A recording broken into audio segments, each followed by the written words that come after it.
Hey everyone, hey Mary. Thank you all for joining. Super excited about this one, and sort of hearing about Mary's path.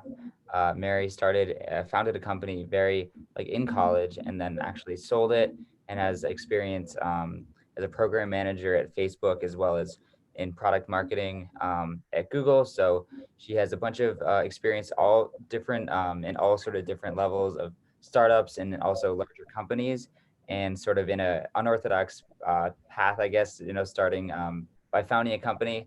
And so I'm really excited to hear, and I think we all are as well. So with that, I will let Mary introduce herself in a little bit more of a full way. And thank you, Mary. It's great to have you. Yeah, thanks so much, James. And thank you, everyone, for coming. I think it's really incredible what Chris and James have put together with the Xoogler School. And so I just wanted to thank them for kicking this off. I think it's really an incredible way for students to spend their time during these kind of unusual circumstances we're in. I actually heard recently that Mark Cuban was on a podcast where he said that every future founder he talks to and every future interview he conducts, he plans to ask them one question, which is, how did you spend your time during COVID? And he's looking for those who kind of thought outside the box about, how they could invest this time rather than squander it, kind of make lemons or lemonade out of lemons. And so I think each one of you is doing just that. And it's really cool that you have kind of this opportunity to think strategically about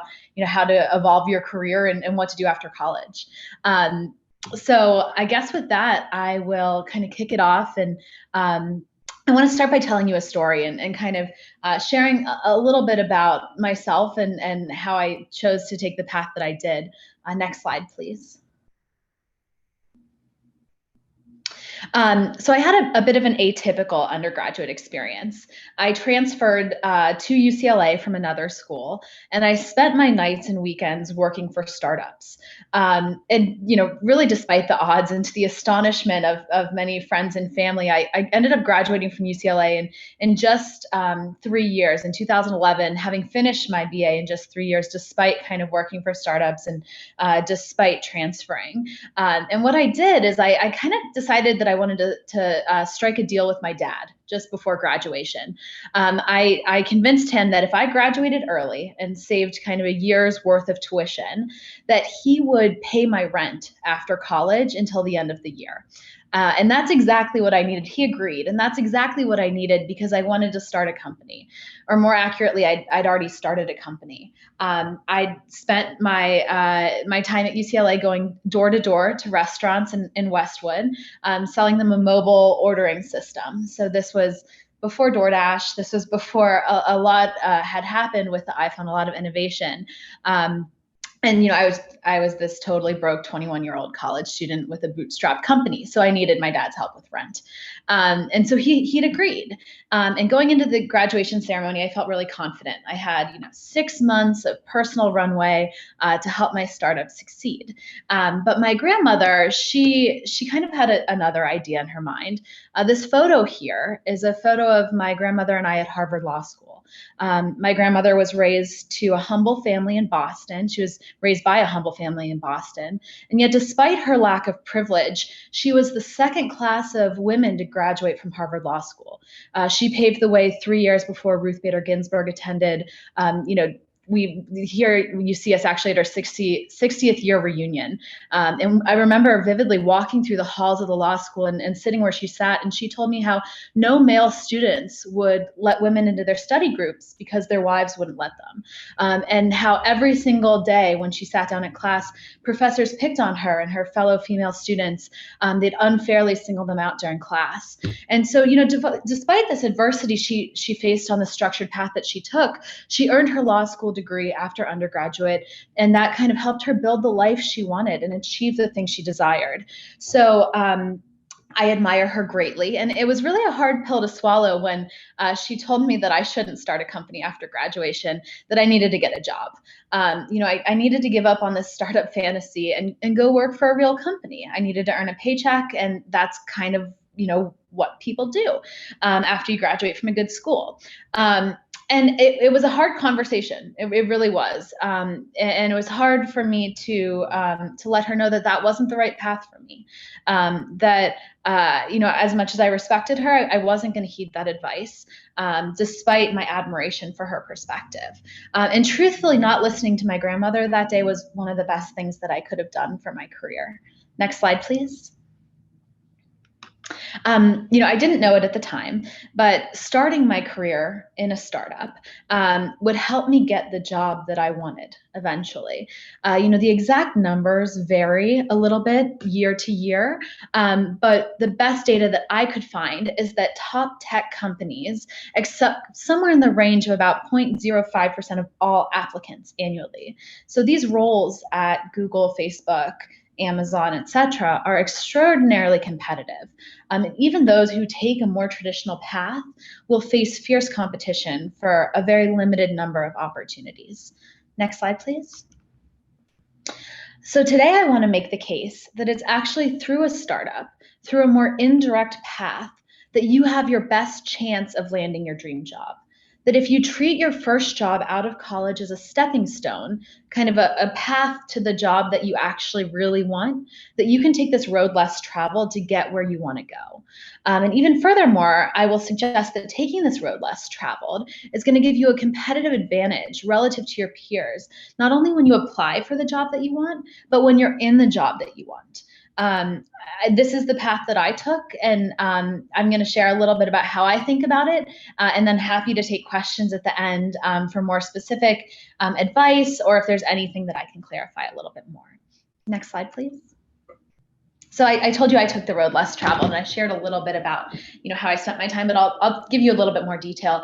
I started on my road less traveled in high school. I was the first student intern at the Wikimedia Foundation after I had the luck to actually end up sitting next to Jimmy Wales at a lunch, and I had no idea who he was.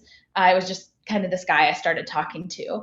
And we chatted about a number of different things about open source software. And then after lunch, someone said, "Did you realize who you've spent the last 45 minutes talking to?" And I said, "No, I have absolutely no idea." And I found out that it was the guy who made Wikipedia. And in 2009, I don't think there's anything like cooler than Wikipedia, right? Like Facebook was still pretty new and there was no Instagram. Wikipedia was pretty innovative. It continues to be. And so that night I emailed Jimmy and I was like, "Hey, I'm 17 years old, but I really want to contribute. I really want to do something. I want to work for you. I want to volunteer my time." And so that's what I did my senior year in high school. And like I mentioned, went to college, ended up at UCLA, and I was working for startups. I never really stopped working, and it was just because I met interesting people working on tough ideas. I worked for a media company in the entertainment industry, Showbiz 4-in-1, on the advent of social media. I kind of had this skill set in social media marketing from another startup I'd worked at called Yard Seller, which was one of the first companies to go viral on the Facebook platform, kind of pre-Zynga. And so was able to leverage that and consult during my time in college. And like I mentioned, having been exposed to startups, and I kind of caught the bug. I was really excited to take what was a time in my life when I could take a lot of risks, right? I didn't have financial commitments outside of rent and like food, and see what I could learn, see what I could try, see what I could do if I were focused on growing a company. So we started a company called Paystick, and that's where we went door to door selling in Westwood. We raised a little bit of capital.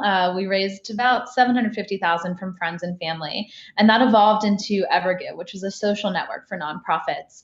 I think we ended up with about 1.5 or 2 million in funding over the course of 3 or 4 years. Grew the team to about 15 people.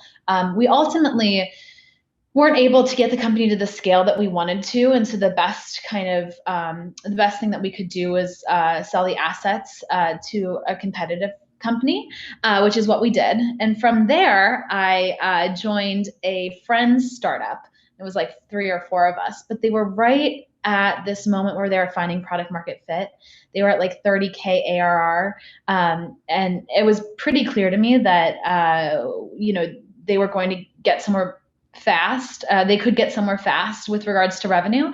So I joined, and in about a year, we'd gotten to over $1 million ARR, and the company raised a Series A, and grew to dozens and dozens of people. And so that it's a kind of an intelligent customer support platform that's still around today and still doing well. However, at that time, I sort of had to make the decision about what I wanted to do next. I knew that I wanted to help my friend's company grow, and I knew I could help them grow, and I did help them grow. But I also felt as though it was time for me to diversify my operational experience and understand how the most successful companies operate. And so I had an offer to join Facebook as a program manager on news integrity. And what that means essentially is that I helped build their fact-checking program at Facebook. So misinformation was kind of one of the hottest ticket items in the wake of the 2016 US presidential elections. And we had to make sure that the 2018 presidential elections, or the 2018 midterm elections, went smoothly. So I went there, helped them get through the 2018 presidential elections, and now I'm at Google, where I'm leading the trust and privacy product marketing for the Google Assistant. So another sort of intersection of policy and product. So as you can see, very indirect path to get to Google. Went through startups, went through Series A, all the way from an idea to a Series A startup.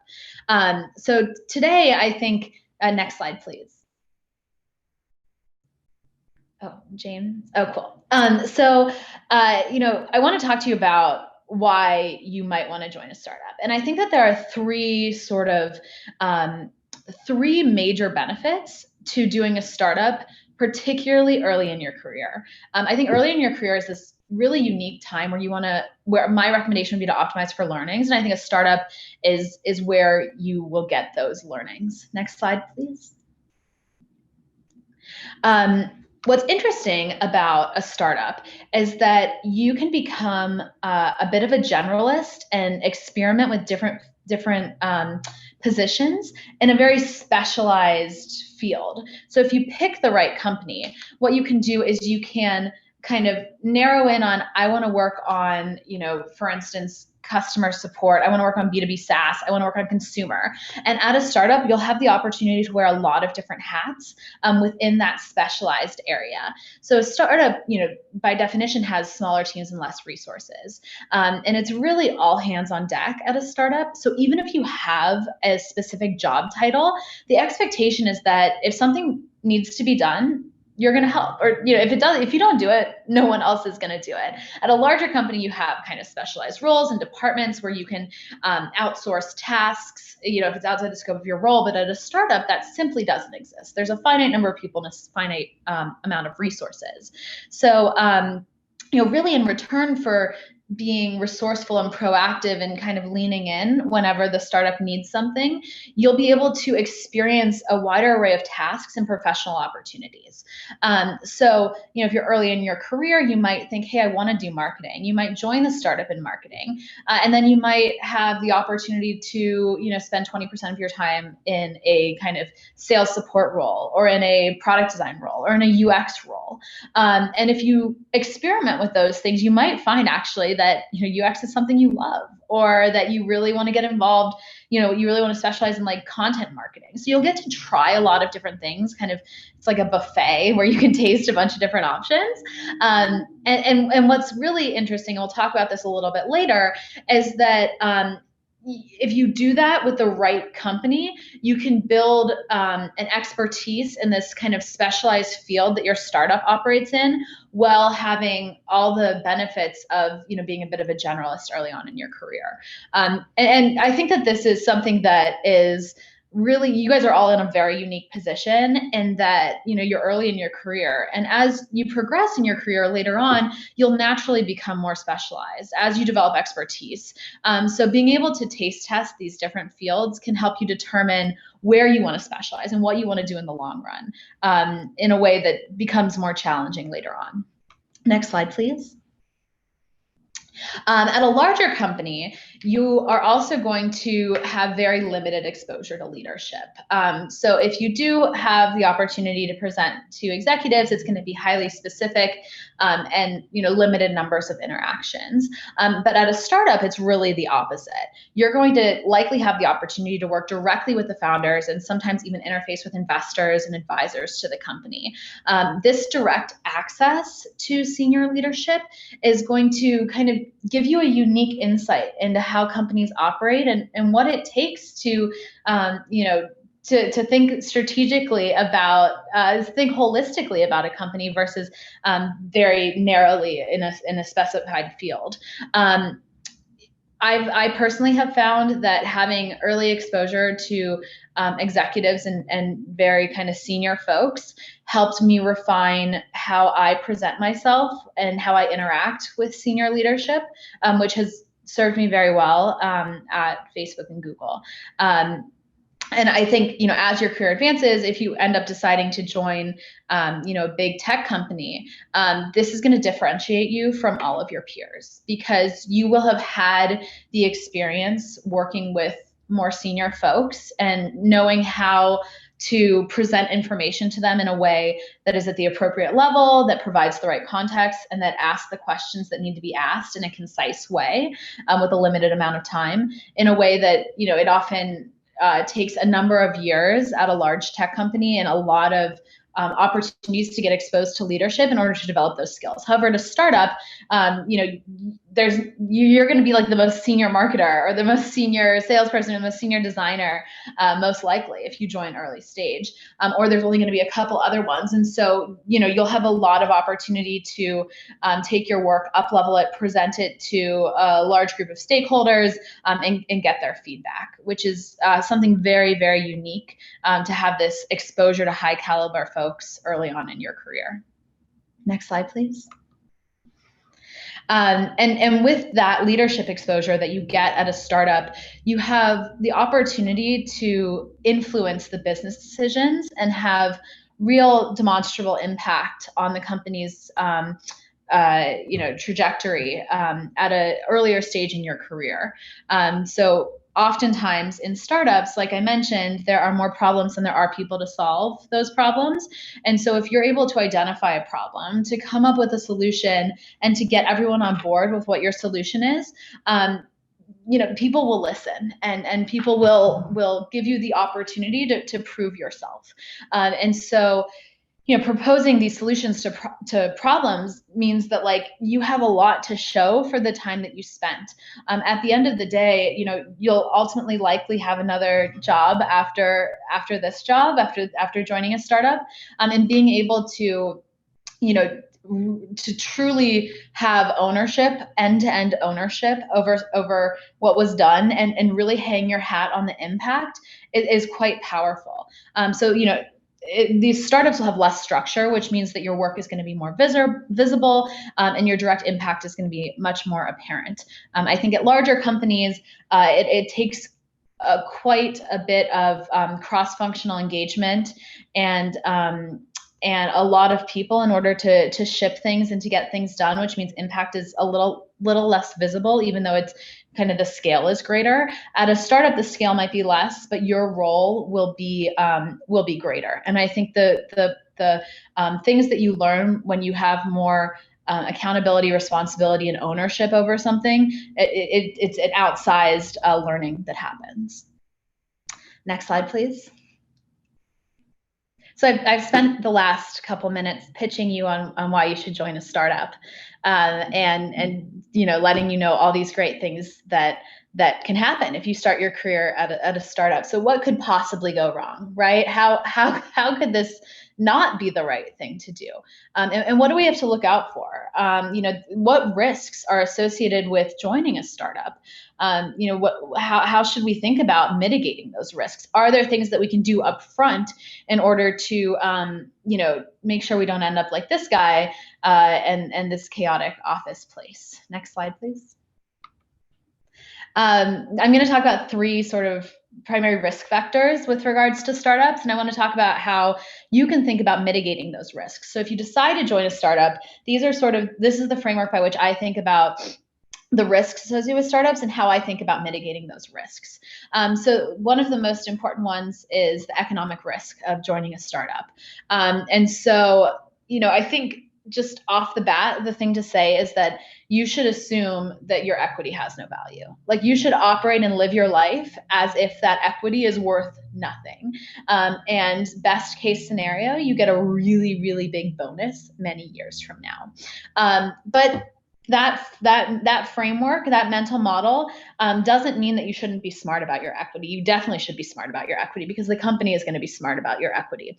And so the most important thing that you can do is really understand how startup funding works. You need to be able to ask the right questions when you're negotiating, and you need to know what you're getting into.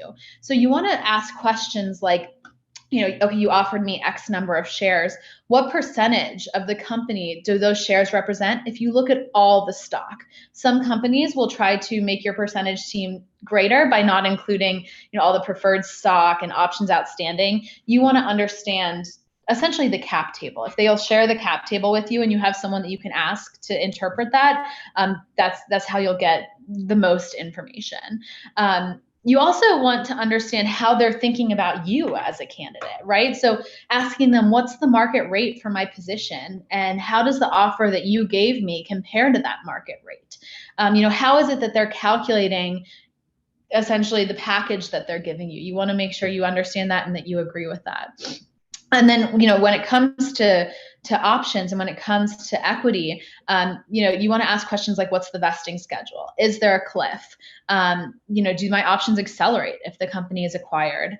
And then you want to understand kind of what the price is for these options. So what's the exercise price relative to the price of the preferred stock in your last round?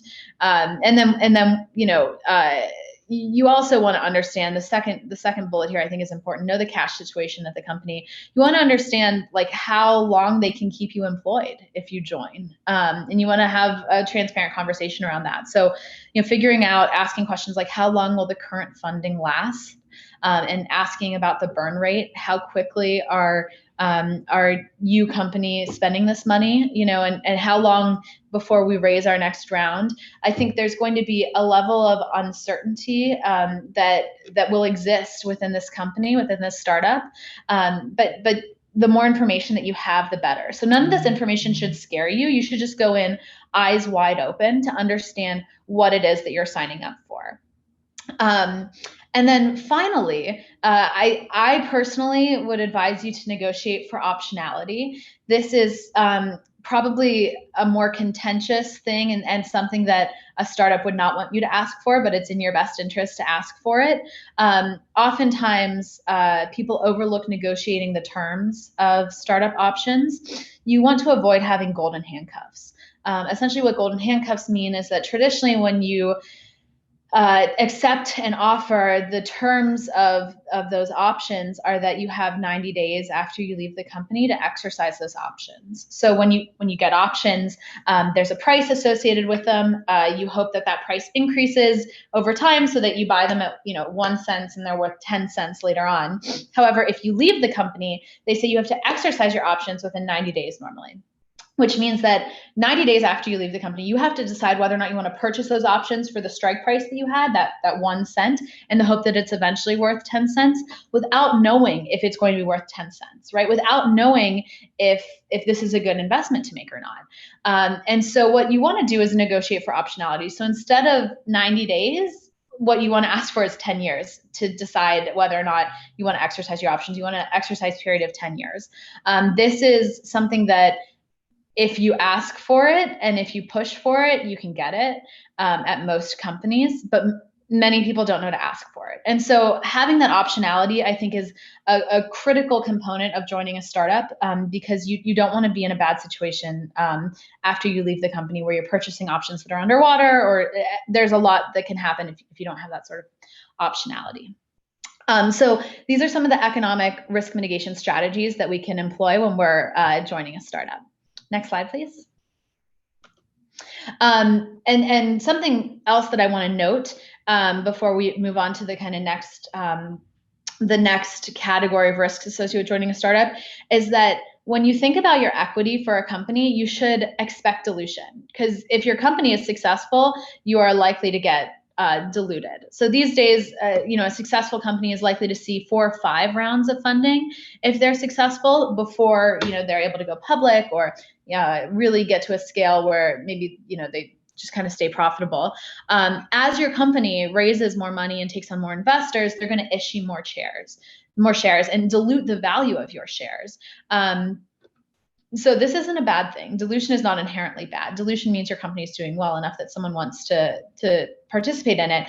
But as you see, it's really the investors who are going to wind up with the lion's share of the options after 4 or 5 rounds if the company were to go public or get acquired. And so this is just something to be aware of, is that your ownership in a company will go down over time if the company is successful. Next slide, please. Cool. So I want to talk about the second kind of risk vector with regards to joining a startup, and that is about learning. So as I mentioned before, startups are this incredible opportunity to learn a lot in a short amount of time, because of the sheer number of problems that a startup has to solve and the limited resources that they have. However, a startup at a big company, there's often like structured trainings and dedicated managers whose success is determined by how successful you are, right? So at Facebook and Google, managers, their performance reviews are largely based on, how well are you enabling your team? How well are you helping them grow? How are you helping up-level people? At a startup, that's not going to be the focus of your manager. At a startup, the focus of your manager is likely going to be, how does this company grow? How does it survive? How do we get done the things that need to be done? How do we do more with less? And so you can expect a lot less guidance at a startup, which is really good for self-starters. But you have to be intentional about it, and you have to sort of force conversations and be strategic with regards to your relationship with the company and with the manager. So, what you want to do is be intentional about your time. What is it that you want to be able to say about your time at this startup? My recommendation is to create a career narrative. So what is the story you want to tell on the other side of this startup? How do you want to talk about the impact that you had, the way you divided your time? And that will help you to be more intentional about how you divide time. And this is important to set expectations with your manager. If you want to spend 80% of your time on marketing and 20% of your time trying other roles, because one of the optimizations you want to make at the startup is to figure out what it is that you want to do in the long run with regards to your career. You should set expectations with your manager and say, hey, there are 40 hours in a week that I'm going to work, and what it is that I want to spend 20% of that time, 8 hours a week, you should menting and have that conversation and be direct. Be reasonable, be willing to sort of, give and take, but let them know what it is that you want and what you want to get out of this experience. And then another recommendation that I have is, I mentioned at big companies, they'll have training programs, they'll have opportunities for you to learn things. Something really great that a startup can do is to invest in you, invest in training for you. So if you find courses or classes or events that you think will up-level your skills, pitch the startup on paying to send you there, paying to send you that class. Maybe it's Xoogler school, right? Maybe you have a friend who you think this would be valuable for them. They make the case to the startup. The startup will benefit from investing in you, right? That makes you more efficient. That makes you a better employee, able to kind of act more strategic. And so, you want to align essentially your goals with the startup's goals. And so, I think a big component of this is figuring out how to prioritize correctly with the startup. So you want to be aligned with your manager. You don't want there to be doubts. You don't want there to be confusion over kind of your role, what you want to do, what you want to get out of the company. And so you want to make sure that you have these conversations, because oftentimes in a startup, there's so much going on that your manager might not think to have these conversations. Next slide, please. And so this, I think, is a really good way to think about kind of the prioritization matrix. Oftentimes, like I mentioned, there's more to do at a startup than people to do it. And so, having some sort of a framework by which, your manager and you can decide, what it is that you should do, where you should focus your time. I think this is a good way to think about it. And I think oftentimes at a big company, it'll be a lot of like tops down stuff. Like, your manager might help you kind of help you understand what is the right thing to be prioritized. But I think at a startup, you have a lot of opportunity to manage up. There are really an infinite number of things to do in a finite number of hours in the day. So the more that you can make the case that what you want to do is high importance, high urgency, or at least kind of high importance, you can pitch the company on doing that, and you can sort of steer how you spend your time professionally. Next slide, please. And then finally, I think the final risk vector with regards to joining a startup is stability. I think when you're joining a startup, it's important to have the right mental model about what it is you're doing. This is a slightly cynical view, but I think if you adopt it, it will provide grounding and prevent surprises, especially early on, especially if you're joining an early stage company. I think it's smart to behave as if you only have 3 months of payroll left. If job stability is important, then you won't want to be at a very early stage company, because oftentimes very early stage companies eventually run out of money. And so networking can help you mitigate this risk. At startups, there's often talk of, we're a family, and the line between, work and personal gets really blurry. But my recommendation is not to be under any illusion. The company is going to act in its best interest, and that will be the case even if that means that you guys have to part ways.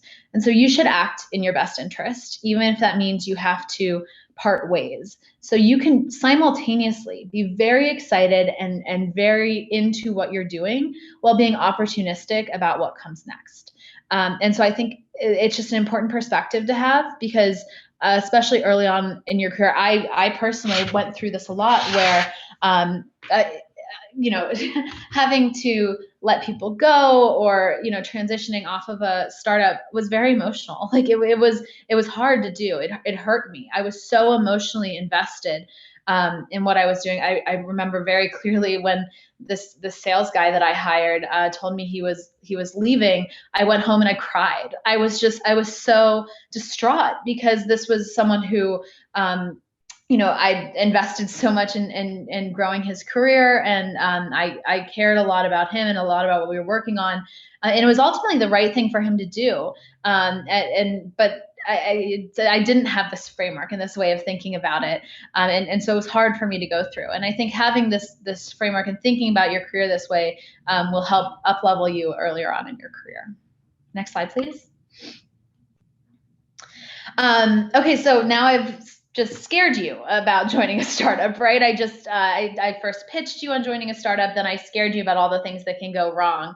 But maybe you're still feeling adventurous, right? Maybe you're like, you know what? I think that I want to take this risk early on in my career. I'm up for it. I think it sounds fun, and truthfully, I'm that way. So if you're that way, you and I are very similar.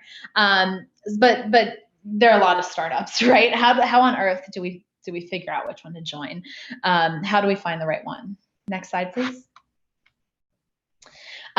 So step one, we need to figure out what stage startup we're going to join.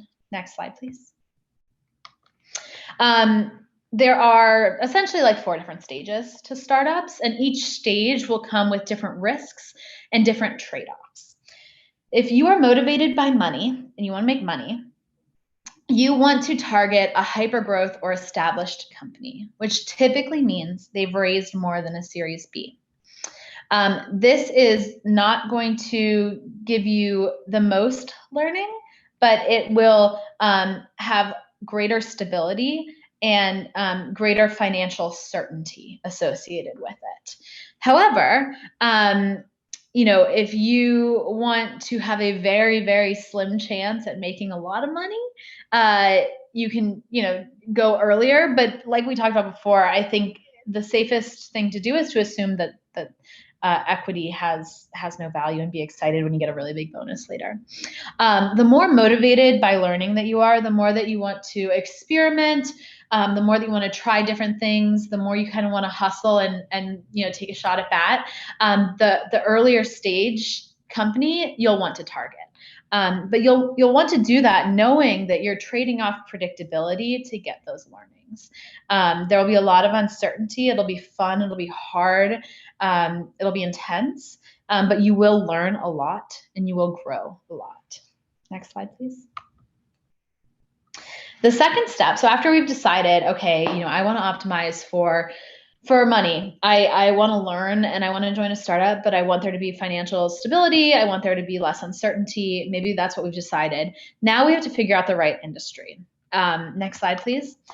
And my advice here is to think about the next job that you want to get. So if your goal is to work on consumer products at Facebook, you should think about joining a company that will have similar problems to the problems that you want to solve at Facebook. Or for instance, if you want to join Amazon, you might, next slide please, think about joining one of these companies. So kind of a pro tip, something that I find very helpful is looking at these market maps. I think it's CB Insights that make these. And this is the supply chain and logistics tech market map. So every single one of these categories is likely a place where Amazon is investing a decent amount of money. And you can actually figure out what it is that Amazon is focused on by reading news about them and looking at their blog posts, their press statements, figuring out where it is that they are kind of most publicly operating right now. Those are typically areas of growth and typically a really good place if you want to work at Amazon for you to get kind of a specialized experience in, right? Remember earlier we talked about how you'll become a generalist in a specialized field. Well, here you can become a generalist perhaps in warehousing or a generalist in last mile delivery services. And so any one of these companies is going to give you a good understanding of an area in which Amazon operates, which is going to be attractive to them later on if you decide that you want to join Amazon. Next slide, please. And then the final step, right? So we've identified we want to make money, we don't want a ton of uncertainty, and we want to work at Amazon. We have to find the right startups. So we have that list of all these startups, but that's still, there might have been 50 startups in there. How do we pick which one is the right one? How do we know, where we're going to get the best experience and learn the most? Next slide, please. You have to interview the company. It is not just the company interviewing you. I think that's so critical. Many people, myself included, during an interview process will be so focused on, I want this job, I want to get this job, but they don't really know why. They haven't asked the questions. They haven't been, you need to be inquisitive during your interview process. And I think there are 3 ways to think about it. This is how investors think about it. And so I think it's beneficial for us as people who are going to invest our time into these companies to think about the companies. The first is the product, right? So we can do some of this investigation on our own. Does the product make sense to us? Would we use it? Now, even if we're not the target audience, if we pretend we were the target audience, would we use it? Do we have a friend who's in the target audience that we can talk to? How can we figure out if this really has product market fit? And then these, I think, are things that you can ask the company. Who loves the product? Could they live without it? Is it nice to have? Is it a vitamin or is it a painkiller?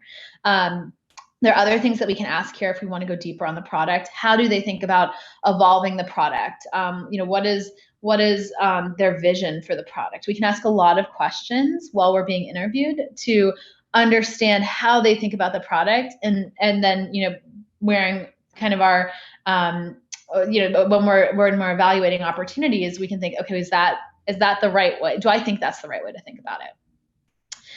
Secondly, and arguably most importantly, is the people. Do the founders have integrity? How do they handle conflict? Are you inspired by how they work?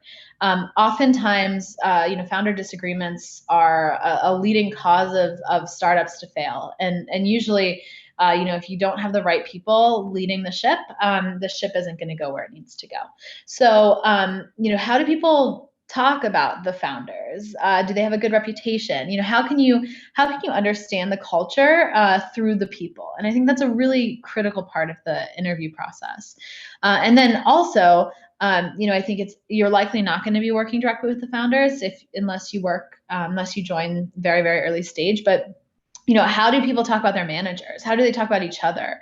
Is there a culture? Is there a supportive culture, or is it a little bit more cutthroat, a little bit more competitive? And there's nothing wrong with being competitive, but especially in a startup, you're going to go through so many ups and downs, and it's going to be a hard road. And so you want to do it with nice people, nice, good people. And there's a way to be competitive and yet still be nice. And so I think you want to find those people. And then finally, looking at the market, thinking about or asking, who's the closest competitor? Who do people stay up at night worrying about?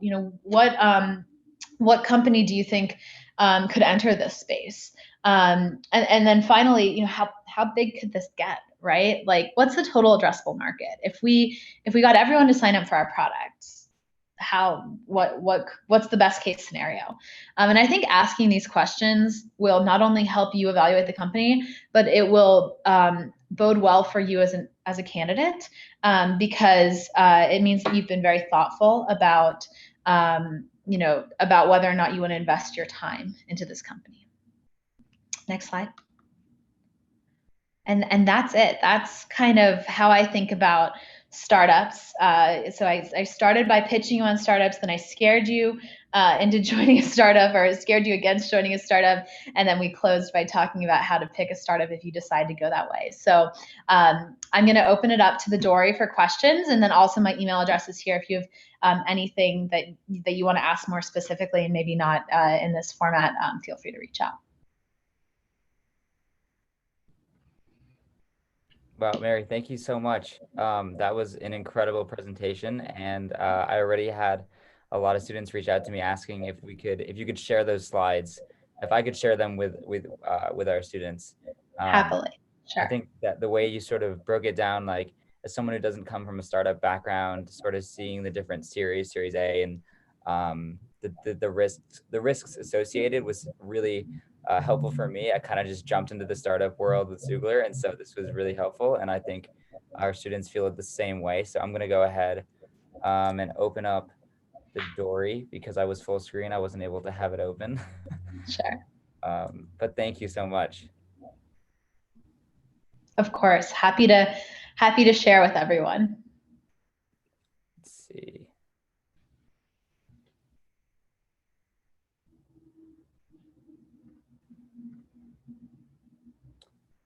Okay, let me answer this or ask this question first. It's the top question from Iris, which is, how would you compare joining a startup versus starting your own startup? How about joining a nonprofit? How do you identify which startup is the right one to join? Yes, it's a great question, Iris. Thank you for it. So starting your own startup, I did that, and I've also joined a startup. And what I'd tell you is that it's different levels of intensity. I recently had a daughter. I have a 3-month-old daughter who's sleeping in the other room. Thank goodness she's sleeping. Otherwise, it could be kind of loud over here.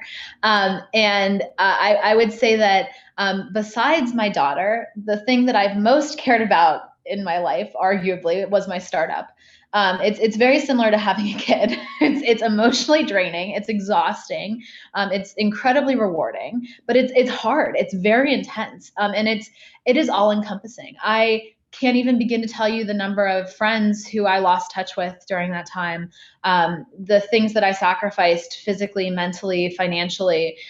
You really have to go all in with it, and you have to go all in with it despite all the failure that you're going to face along the way and all the hardship. And so it's not for the faint of heart. I have friends who started companies, those companies didn't work, started another company. And I've had them tell me that in retrospect, they wouldn't have started another company. They would have gone to Facebook or Google like I did to sort of recover for a little bit. And truthfully, that's what I've been doing. I've been recovering because it is hard.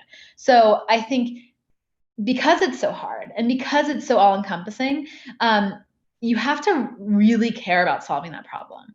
Like it has to be something that bothers you so much that you're willing to do whatever it takes to solve that problem. So when I think about whether I join a company or whether I start a company, it all depends on my motivations. Like, what do I want to do, right? Am I like so frustrated by something in the world that I just have to solve it, or am I I just want to kind of learn. I kind of want to optimize for learnings. I think it's in a startup you join, you can optimize for learnings. In a startup you start, it's much more about like, I just have to solve this problem. In terms of joining a nonprofit, I think, obviously depends on the nonprofit. If you join the American Red Cross, it's not going to be super startup. If you join a local nonprofit, it really might be. And I think a nonprofit is such a cool way to go, because the satisfaction that you get is not just going to be from the growth, the scrappiness, the learnings, but there's either a nonprofit or a B Corp. There's going to be a sense of I'm improving the world, I'm doing something that matters, because I think oftentimes and particularly as you kind of go further in your career, it's really important to have that sense of I'm doing something that matters, because often you can find yourself working on a product that you don't believe in, that something that you're not particularly inspired by or you think might be doing harm, and that's a hard place to be. So a nonprofit I think is an awesome option. Hi, Mary. I'm going to step in here for the next questions, if you don't mind. Thank you so Hi, much for joining. Chris. Hello. So good to see you. It's so great to see your presentation. I know everyone's very, very impressed. I'm super impressed. Oh, good. How long did it take you to do this? And can you share with people who want to do product marketing in Google the steps to get to this point in your career to create such a deck, be so succinct, and be so intelligent, explaining such a variety of interesting topics? So do you guys want to hear a secret? You want to know the secret that I don't think I've never publicly said, and I've shared with very few people? I could never have gotten a product marketing role by just applying. It was just, I did not have the background that they were looking for, and I didn't have kind of the resume that they wanted. However, I've been quite successful as a product marketer at Google. I'm doing quite well, and it is because someone took a chance on me. It's because Justin, my current manager, who is a wonderful, wonderful person, he was sort of like, I don't care, that you don't have the experience necessary for this job. You're asking the right questions and you're passionate. And so we talked a lot about networking, and I think that is one of the most critical things. I kind of got my foot in the door at Google through another path, and then quickly pivoted over to product marketing by putting time on the calendar with people, talking to people, and having a career narrative. Right? We talked about this career narrative. I was able to explain why it was I've bounced from left to right and gone up and down and all these different things, and why product marketing made sense. And I think that I don't know that I was intentional about that early on, but I have kind of made decisions against that goal. And so being able to tell that story, I think networking and being able to tell your story is really, if you're not going to take a structured path to get there, I think the way that you sort of hack your way into it. Thank you, Mary. And let's go down this path a little bit. We've known each other for a while, and probably even more so now, being able to be so great at whether it's communications, networking. Have you always been like this, or were there specific things you did at college or in your first startup you were interning that helped you get to be so polished in what you do? Thank you. That's very kind of you to say. So I think I have always been more outgoing and always very adventurous. My parents liked to joke when I was very young that it was going to be a problem when I figured out where the bus stop was, because I'd just be on it, going somewhere, doing something, meeting people. And I've always, I sat down next to Jimmy Wales at lunch, just started talking to him. I think it's just this innate curiosity I have. Truthfully, I think that got honed through journalism that I did in high school. I was part of the journalism program at Palo Alto High School, and that taught me not to be afraid, to like go up to someone and ask them questions, to be curious. And then I studied anthropology in college, which is the study of kind of human behavior, and specifically focused on linguistic anthropology, which is how culture and language, how the relationship between culture and language sort of they complement each other and they evolve together. And so, just this curiosity, this like, I want to learn more, I want to get more, was kind of the foundation. And then I truthfully say that my time at a startup is what honed my ability to apply that to the business world, because I was able to interface in a very meaningful way with wildly successful people, like the founders of YouTube, people who sold their companies for hundreds of millions of dollars, like very senior people who otherwise would be VPs or SVPs at a Google or Facebook if they were to join that company. And being able to like see how they thought and being able to see how they acted and reacted to different situations, I was able to emulate that and then kind of hone and refine those skills at a big company. I had a mentor at Facebook who just like, I continue to be in awe of her today. The way that she's able to kind of negotiate and get things done in a large corporate setting, and just watching her behavior and then applying that at Google has been something that I've benefited greatly from. So to recap, I think it's having a foundational sort of whether it's journalism or whatever it is, this ability framework of thinking about things and talking to people, having this experience at a startup, I think, can kind of propel you forward and give you exposure to people you otherwise wouldn't have. And then at a big company, you'll be able to refine and sort of accelerate, your communication skills and your presentation skills. So to iterate, so for people who are still in college, really doing perhaps anthropology as a suggestion, or maybe get involved in journalism. Those are two things that people who perhaps were not brought up a certain way could actually explore to become as the professional you are. Exactly. I think that it's not a hard like STEM sort of thing, but it teaches you how to be inquisitive and how to ask questions and how to go further and deeper than others might, which I think can be very beneficial. Great, thank you. So a submitted question here is, thank you so much. What do you suggest we start looking for startups to join? How do they find the right startup to join? How do you evaluate how to join them? Yeah, it's a great question. So I think that you should think about your next job. Anytime you're taking a job, you should think about your next job. Where do you want to go after that?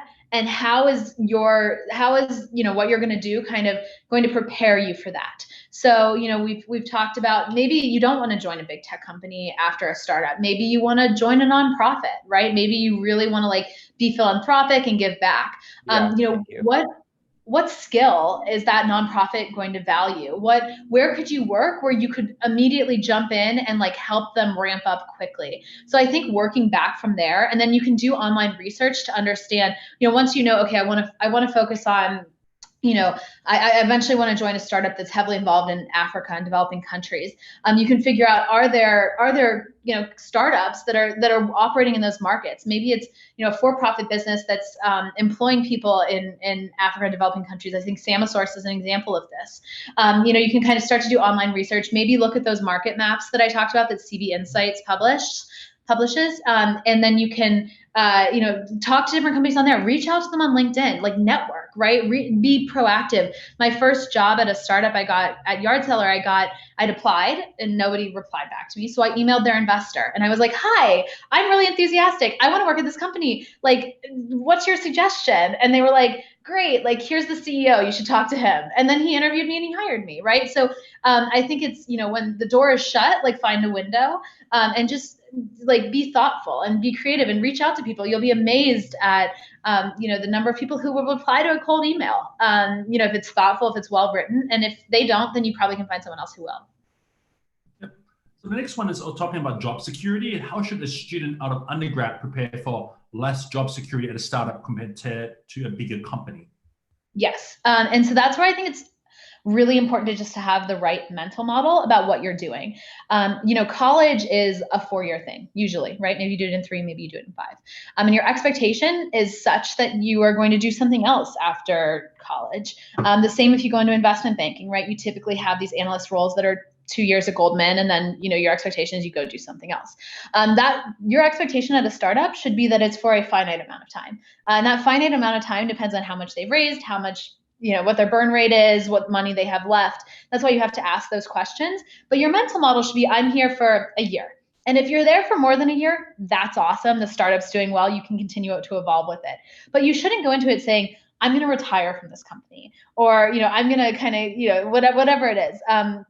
That's just not what a startup is. A startup is, the way that I like to think about it is it's kind of like grad school, right? Like you're kind of continuing your education, you're continuing your learning, you're getting paid for it, but it's really something that exists for a finite amount of time. And if it doesn't, that's great. It's icing on top of the cake. But like your mental model should be, this is for a fixed amount of time. And in terms of the fixed amount of time should be, it's always about how long can you last in a startup, right, Mary? Like, how do you know when you last in a startup and how long you should give yourself? Yeah. So I think there are two reasons why you would leave a startup. One, like you're zonked and you need a break and like you need to kind of recover from what you went through. And two, the startup's zonked, it doesn't have any more money, and like it's not going to continue. I think it can be really hard to know when you're at your wit's end, because at least for me, we keep pushing, keep doing, like you keep wanting to go further, and maybe that's not the healthiest thing to do. So that's something that you have to be intentional about. You have to think about. You have to give yourself time and space on a regular basis to say, hey, am I putting my best foot forward? Am I still making the right optimizations for myself? Because like we talked about, the company is going to act in its own best interest. So you really need to act in your own best interest. Am I still learning? And am I still developing? Is this still the best way for me to invest my time? In terms of when the company gets zonked, this is harder because you're not going to have visibility into the bank account. You're not going to have, total transparency, despite, having startups typically are not totally transparent about what's going on. Unfortunately, it's just how companies are structured. And so I think it's just about having those conversations up front, like knowing what you're getting into. How much money do they have? How are they investing that money? How are they thinking about investing that money? And trying to have as much as you can, trying to inspire a culture of honesty at the company. And there will be trust, and you'll have to take a leap of faith. But the more information you can get on a regular basis, the better and more informed you'll be. So this sort of slides into a question that Renee had regarding what tools can she use to discern the core values of ethics of an early stage company. I know you said it's very hard to do that, right? But what would you do with her? At the end of the day, especially at early stage companies, it's all about the integrity of the founders. The company culture is going to be set from the decisions that these people make. And the way that I think about it is like, what questions, how do you discern integrity? How do you figure out, who these people really are over the course of a 45-minute interview? And I think it's by, asking essentially like behavioral questions of those founders, right? So like, tell me about a time you disagreed with one of your employees. What happened? Who was the last person that got fired and why? How do you handle, performance reviews and bonuses and things like that? Asking, really turning the interview back on the interviewer, ideally with the founder, and figuring out how you can have them tell you stories from the company so that you can determine whether or not you agree with and align with how they think about it. A lot of companies will talk about company values, but like, oftentimes those are written by a consultant, and like, how much they live it is sometimes up for question.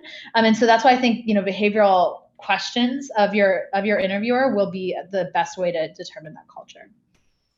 So we've got about a minute or so left. So I'll ask one more submitted question, and perhaps I'll get to your final advice, Mary. This is from a student who's graduating and is trying to get into product. And she's asking about getting your thoughts of potentially working at a Facebook or Google, or perhaps going into a startup, the pros and cons, and if she has a chance to join both right away after school, how should she evaluate it? You shared a lot of great reasons why to join a startup, clearly why to join a big company, but as she's thinking about herself or what she wants to be doing, how would you suggest she assess the opportunities in front of her? Yeah, so that's a really good question. I think that it depends a little bit on where she wants to go from product. If she just wants to make a career within product, I think that probably like an RPM program at Facebook or Google is the best path forward. That's like a rotational product manager, associate product manager, it might be called. Other companies have this as well. This kind of trains you up as a product manager, and it's a very good foundation upon which you can build a product career. However, if you're getting into product because you eventually want to be a founder, or you're getting into product because you eventually want to go into investing or something else, I think joining a startup is a much more impactful, unique opportunity. I think that at a Facebook, Google, in an RPM or associate product manager role, you'll have a lot of structure. You'll like learn how to think like a product manager. You'll be a very good product manager. However, at a startup, you'll learn product and everything else that goes around with it, because like a product is nothing without everything else that happens around it, right? The operations, the marketing, like there's so much more to making a product work than simply being a product manager. And at Google, Google or Facebook or whatever, a lot of that infrastructure will be in place, and so you might not have to stretch yourself. You'll have a lot of support, but at a startup, you will have to stretch yourself. And so it really depends on like where you want to go with your product career. Great, thank you, Mary. So, any final thoughts as we wrap up this session? Yeah, I think my final thought to share is at different points in life, it becomes more or less easy to take on risk. And joining a startup is risky, right? You're giving up certainty for uncertainty. You're giving up financial stability. You're giving up a lot of things. And you should think about if that's something you want to do. When is the right time in your life to do it? And it might be after college is a really unique time, because you don't have a 3-month-old baby, because you don't have a mortgage, because you don't have, everything else that comes around and sort of, makes it harder and harder to take on risk. So think about how best to invest that time when you don't have the obligations that you might have later on in life. And it might be, if you decide that the startup is for you, I think being intentional about when the right time to take that risk is going to be a really important thing to get right. Great.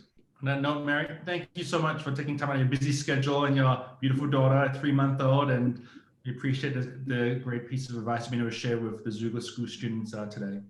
Thank you so much, Chris. And I think what you and James are doing is incredible. I'm so excited for every student on this call to have access to the Xoogler School during COVID, being able to invest their time and up-level themselves. I think everyone is very lucky. So I'm really excited to hear about what all the students do after this. Thanks so much, Mary. We'll get you more involved. Awesome. Take care. You too. Bye.